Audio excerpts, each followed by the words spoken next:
The sky between us, I'm 42 now, and I still remember the exact color the sky turned the morning I met Emily. Not pink, not gold, but that one impossible shade in between that only shows up for about 90 seconds at dawn, right before the sun clears the mesa. I was 300 feet in the air when I saw her, and she was the only person for miles who looked more amazed by the view than I was, even though she hadn't asked to be part of it. This isn't a story about a coffee shop. It's a story about a woman who stepped into my life during a hard landing and never really let me come down. I fly hot air balloons for a living, out of a small operation near Taos, New Mexico, a business I built from nothing over 15 years, one sunrise flight at a time. It started as a way to pay off a used truck and turned slowly into the only job I've ever wanted to keep doing until my knees give out. People assume it's romantic work, and mostly it is, floating over red rock canyons with the whole desert catching fire in the early light, except for the mornings when the wind does something the forecast didn't promise, and you find yourself dropping faster than you'd like toward a stretch of open land you didn't plan on landing in. That's exactly what happened on a Tuesday in early June. A gust caught my balloon wrong over the high desert, shearing sideways out of nowhere the way desert wind sometimes does, and instead of the wide flat pasture I'd been aiming for, I came down hard and a little crooked in a dusty clearing beside a dirt road, scattering a small herd of pronghorn and, as it turned out, interrupting a woman crouched low in the sagebrush with the side toaster oven pointed at absolutely nothing I could see. She didn't scream. She didn't run for cover the way most people would with 2,000 pounds of nylon and wicker coming down 20 yards from their head. She stood up slowly, brushed the red dust off her knees and looked at my enormous, deflating balloon settling into the brush like it was the single most reasonable thing to have happened to her that morning. "You just ruined 4 hours of waiting for a kit fox," she said. That was the first thing Emily ever said to me. Not hello, not are you all right. A complaint about wildlife photography, delivered with a completely straight face, while 8 passengers climbed out of my basket, looking rattled, brushing dirt off their jackets, one of them already pulling out his phone to call his wife and tell her about the landing he was certain he'd nearly died in. And in the middle of all that noise and dust stood this woman, mildly, personally inconvenienced by my emergency landing, as though I'd interrupted a dinner reservation rather than crash-landed a hot air balloon a few dozen feet from where she was lying in the dirt. "I'm sorry about your fox," I told her, and meant it completely, and something about the absurdity of the whole scene, the deflating balloon collapsing behind me in slow motion, the scattered pronghorn bounding off toward the tree line, this stranger's genuine irritation about a fox that hadn't even bothered to show up yet, made both of us start laughing at exactly the same moment, the kind of laughing that has nowhere left to go but toward each other. She told me, once she'd recovered her composure, and I'd finished apologizing to my very shaken passengers, that she was a wildlife photographer on assignment for a magazine out of Santa Fe, spending 3 months in New Mexico, chasing a kit fox that had apparently developed a personal vendetta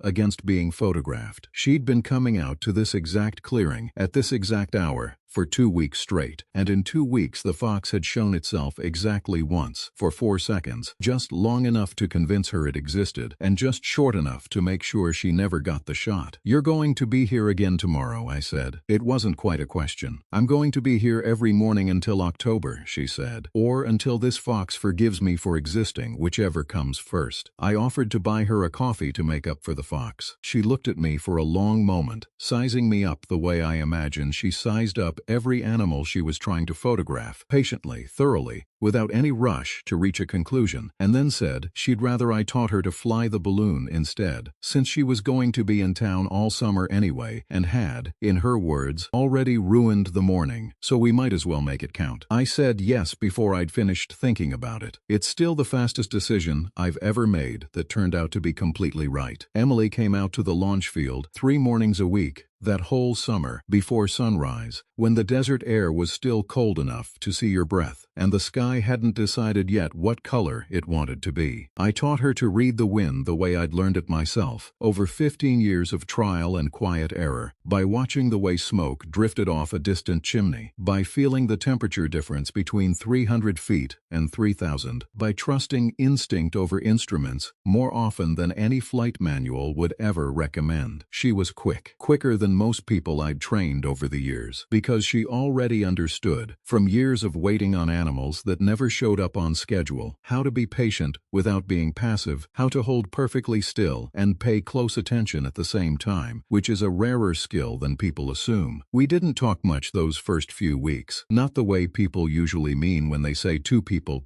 for each other. We worked. She learned to fire the burner in short, careful bursts instead of long, panicked ones. She learned to spot a thermal building over dark rock before I did, and to read a horizon line the way a sailor reads a coastline. I learned, in turn, that she took her coffee so strong it could probably strip paint off a fence, that she hummed old country songs under her breath without noticing she was doing it, and that she had a laugh she tried to hide behind the back of her hand, like she wasn't entirely sure yet whether it was allowed out in the open. I learned other things too, in pieces, the way you learn a person slowly instead of all at once. She'd grown up outside Denver, the youngest of three, the only one in her family who'd ever left the state on purpose. She'd wanted to be a photographer since she was 9 years old, and her father gave her a disposable camera for a road trip, and she'd spent the better part of 2 decades since then chasing that same feeling, the one you get when you catch something true before it has time to notice you're looking. We had our first real conversation, the kind where you learn something true about a person, not just a fact about their history. 6 weeks in, floating 1,000 feet over red rock at sunrise, the whole desert glowing beneath us like something that had been lit on purpose, just for the two of us. I used to think I wanted to shoot people, she told me, watching the ground drift slowly by below the basket. Portraits, maybe. Weddings. And then I figured out that animals never perform for the camera. They're just exactly what they are, whether you're watching or not. And I liked that so much more than asking someone to smile on command. "Do I have to perform for you?" I asked, half joking, mostly not. "No," she said, and there wasn't a trace of a joke left in her voice at all. "That's actually why I keep coming back." I kissed her for the first time that same flight, 300 feet over the high desert with the burner roaring softly above us, and 8 strangers politely pretending not to notice from the far side of the basket. It is, I will say with total confidence, the best place anyone has ever been kissed for the first time, and I include every romantic movie I've ever half-watched in that comparison. What I loved most about that summer with Emily was how unhurried it was. We didn't rush toward anything, and neither of us seemed to need to. We flew together almost every clear morning, and in the afternoons, when the desert wind picked up too much for ballooning, we'd hike out to whatever spot she was scouting for her fox, and I'd sit in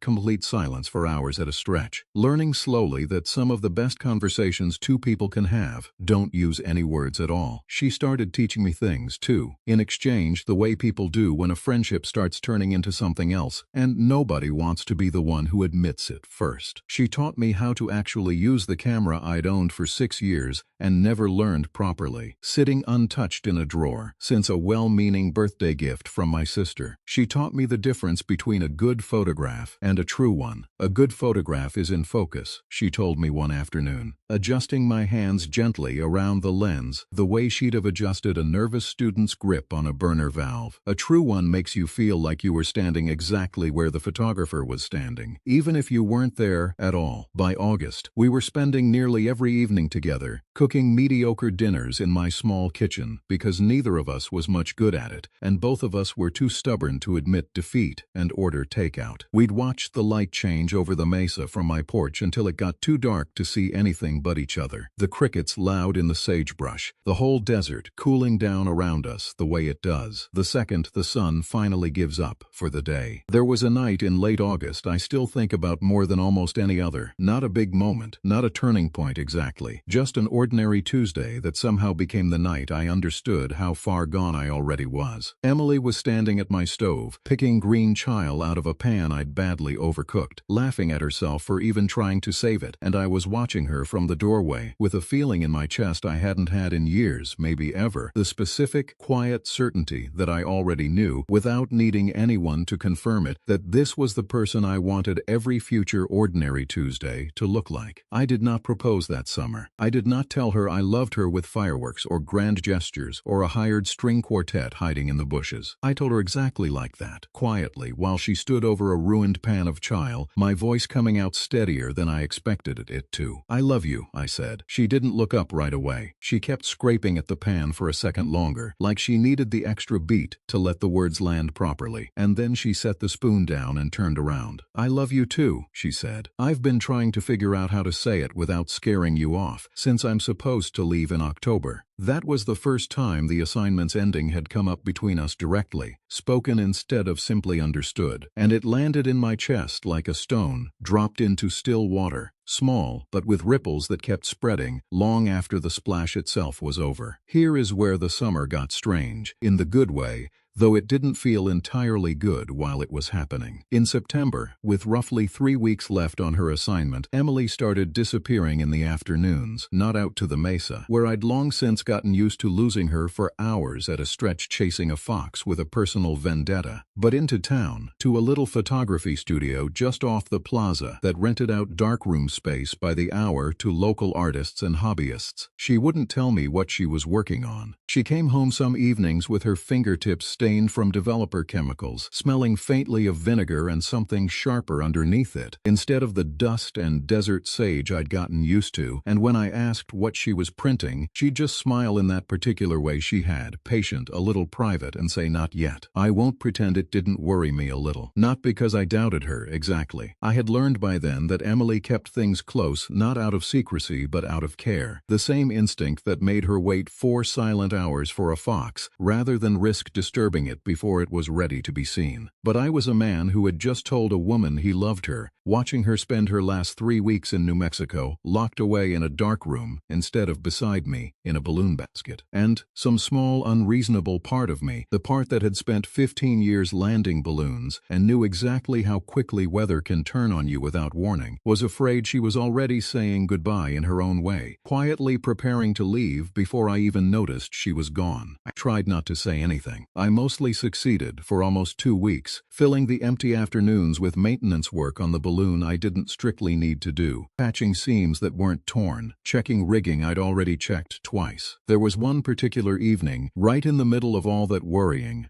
that I still think back on more than the others. Emily had come home late, past 9, well after the light had gone from the mesa entirely, and she'd walked straight past me into the kitchen without her usual hello, distracted in a way I hadn't seen from her before. I asked if she was all right. She said she was fine, just tired, and reached for a glass of water with hands that the faint gray shadow of developer chemical under the nails. I didn't push, but I didn't quite let it go either. I sat with her on the porch that night longer than usual, not talking about the dark room at all, just talking about anything else, her sister's new baby back in Denver, whether the fox might finally show itself before the season turned, a leak in my truck's radiator I kept meaning to fix. It was an ordinary conversation about nothing important, and I remember feeling, even in the middle of it, that some part of her was somewhere else entirely, turning over a decision she hadn't told me about yet. At one point she reached over and took my hand without any explanation at all, held it for a long moment in both of hers, and said, "Whatever happens in the next few weeks, I need you to know none of this has been about you doing anything wrong." I told her I hadn't thought it was. She looked relieved in a way that told me she'd been more worried about my doubting her than I'd ever let on that I was. I finally asked her directly on a Sunday morning in the basket, the flight I privately assumed might be one of our last before everything changed. "Are you disappearing on me because you're leaving?" I asked, trying to keep my voice as level as the horizon in front of us. "Because if you are, I'd rather you just tell me. I can handle a lot of things. I don't do very well with not knowing." She looked at me for a long moment, the burner quiet between bursts, the whole desert holding its breath below us the way it does at that particular hour, caught between night and day, and not fully committed to either one. "I'm not disappearing because I'm leaving," she said finally. "I'm disappearing because I'm trying to give myself a reason to ask you to let me stay, before I lose my nerve to ask you at all." I didn't fully understand what she meant, not yet, but something in the way she said it, steady, a little scared, entirely sure, made the stone in my chest settle instead of sink. 3 days before her assignment officially ended, Emily invited me to the little gallery space above the photography studio on the plaza, a single white-walled room, usually rented out for local art classes and the occasional wedding shower, that I'd walked past 100 times over the years, without ever giving it a second thought. She'd rented rented it for one single night. She'd hung it herself, she told me later. Over the course of those 3 worrying weeks in the darkroom, I'd been quietly losing sleep over 22 photographs printed carefully by hand, every single one of them taken from the basket of my balloon sometime that summer. Sunrise breaking over red rock, the light hitting the canyon in a way that made the whole landscape look briefly on fire. My own hands wrapped around the burner valve, lit gold by the pilot flame. Caught in a moment I didn't even remember her photographing. The exact impossible shade of sky, pink bleeding slowly into gold, that I'd fallen for on the very morning I nearly landed my balloon on top of her. And at the center of the room, matted and framed larger than every other print, hung the photograph she'd waited 4 entire months to get. A kit fox, caught in perfect golden backlight on the mesa, sitting utterly unhurried, exactly as still and exactly as patient as she'd always insisted she was willing to be. It was the same week, she told me, as the very first day I'd nearly landed my balloon on top of her. I got the fox in July, she told me, standing quietly beside me in front of the photograph, her hand finding mine without either of us quite deciding to reach for the other. I never told you, because somewhere in the middle of that summer I realized I didn't actually want an assignment that was finishing. I wanted a life that was starting instead. So I called my editor and asked for an extension. He said no, budget, deadlines, all the reasonable things editors say. And I told him I was staying in Taos anyway, extension or not, and I used the money I would have spent flying home to rent this room instead. I wanted, when I finally told you I wasn't leaving, to be able to show you exactly what I'd been doing instead of packing my bags. I looked slowly around the room, 22 mornings of my own life, seen back to me the way she saw them, true instead of merely in focus, and understood all at once that every worried, disappearing afternoon, that whole nervous September, had been Emily quietly building the bravest thing she had ever made. Proof, hung carefully on white walls, that she had already decided to stay long before she'd worked up the nerve to say the words out loud to my face. "You're staying," I said, needing to hear myself say it out loud before I could fully let myself believe it. "I'm staying," she said, "if you'll have me. I know it's not exactly the coffee shop kind of love story people usually tell. I ruined your landing and then apparently I fell for you out of spite, and then I spent 3 weeks pretending I was hiding something bad when really I was just terrified of showing you something this big. Best landing I've ever made in 15 years of flying," I told her, and I meant every single word of it. We stayed in that gallery long after the small crowd had thinned out, just the 2 of us and 22 photographs, and a bottle of cheap champagne someone from the studio had left chilling in the corner as a congratulations. Emily walked me slowly past every print, telling me things about each one I hadn't known, even though I'd been standing right there in the basket when she took most of them, which cloud formation had almost ruined the shot, which morning the light had been so perfect she'd nearly forgotten to breathe, let alone press the shutter. "This one," she said, stopping in front of a photograph of my own hands on the burner valve, "is my favorite, and it isn't even close." "Why that one?" "It's just my hands." "Because it's the only photograph in the room where I wasn't thinking about," she said. I was just thinking about you. I only noticed afterward, developing it, that I'd gotten the exposure exactly right anyway. I think some part of me already knew what I was aiming at, even when I wasn't paying attention to the technical parts.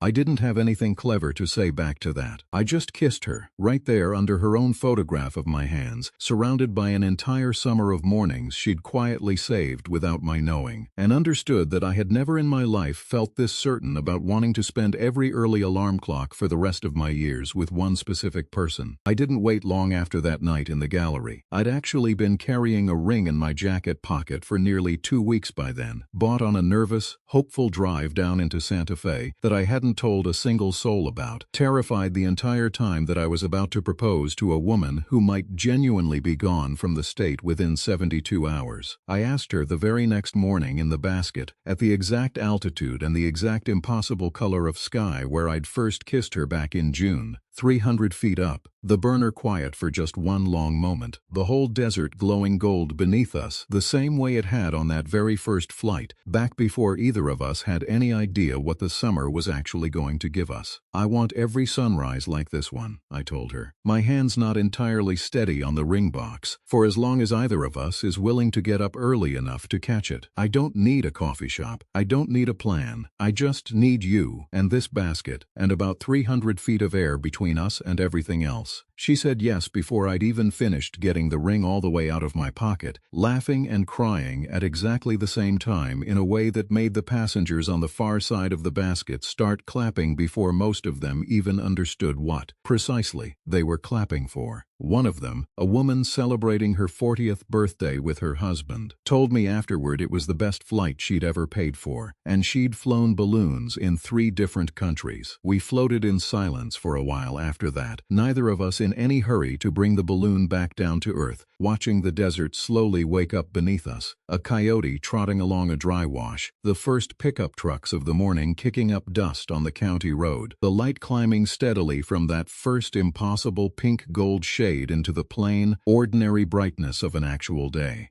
Emily kept turning the ring on her finger like she couldn't quite believe it was real yet, and every few minutes she'd look up at me and laugh. For no particular reason at all, just the pure, uncomplicated kind of happiness that doesn't need a reason. We should probably land eventually, I told her, though I made no real effort to prove it. Not yet, she said. I want to stay up here a little longer. I spent my whole life waiting for things to hold still long enough to photograph properly. I'd like to just enjoy one, for once, without reaching for the camera at all. So, we stayed up a little longer than the flight plan technically allowed, drifting slowly over red rock with 8 delighted strangers, and an engagement neither of us had expected to happen quite that morning. And I remember thinking that if I never flew another single flight for the rest of my life, that one alone would have been enough to make the whole career worth it. Emily and I got married the following spring, not in a church and not in a rented barn strung with lights, but on the very same launch field where she'd first stood in the sagebrush complaining about a ruined shot of a fox. Friends and family scattered across the pasture at dawn in folding chairs and borrowed blankets, a dozen other balloons rising together behind us as we said our vows, because Emily insisted, and I agreed completely, that she wanted our whole married life to start the exact same way our love had started. Looking up, together, at first light. She never went back to full-time magazine work after that. She opened a small photography gallery of her own downtown instead, in a building 2 doors down from that same little darkroom studio, and the very first thing she ever hung on its walls, permanently, never for sale no matter how many people asked, was that photograph of the fox. The one 4 months of patience had finally earned her. The one that had, in its own strange roundabout way, been the reason she stayed long enough to fall in love with a man who'd nearly landed a balloon on her head. We still fly together most clear mornings, 20 years later, and she still brings a camera every single time, even though by now she's photographed that mesa more times than either of us could possibly count. I asked her once, half joking, why she never seems to get tired of shooting the exact same view over and over. It's never actually the same view, she said, not even looking up from adjusting her lens. The light's different every single morning, even if the ground underneath it isn't. That's the whole point of getting up this early. You only get one chance at exactly this sky, exactly this color, exactly once, and then it's gone forever, and something slightly different takes its place tomorrow. I think about that most sunrises now, watching the color shift through that one impossible 90-second window between pink and gold, the same narrow window I was flying through on the morning I nearly landed on top of a woman who would go on to become, without any real competition, the best thing that ever happened to me. Some love stories start with a careful plan, a chance meeting engineered just so, a first date picked out weeks in advance. Ours started with a hard landing, a scattered herd of startled pronghorn, a ruined photograph of a fox that hadn't even shown up yet, and 2 people who turned out to be exactly patient enough, in exactly the right measure, to wait for the light to be right before they said what they meant. Our daughter is 12 now, and she's already better at reading a headwind than most of my longtime crew, which I like to remind Emily was clearly inherited from her mother's side, and not mine. She asks us sometimes how we met, expecting, I think, some ordinary story about a party or a mutual friend, and every single time we tell her the truth, that her father nearly crash-landed a hot air balloon on her mother's head, and her mother's first reaction was to complain about a fox. She always laughs at that part. I think, secretly, it's her favorite story, precisely because it isn't the story anyone would have predicted, which is, I've come to believe, exactly what makes it worth telling. I wouldn't trade a single early alarm, a single cold morning on that launch field, a single one of those 3 worried weeks I spent guessing wrong about a darkroom, for a different beginning. Every sunrise since has been worth getting up for, and every single one has looked at least a little bit different from the last, which is, Emily still reminds me, the entire point.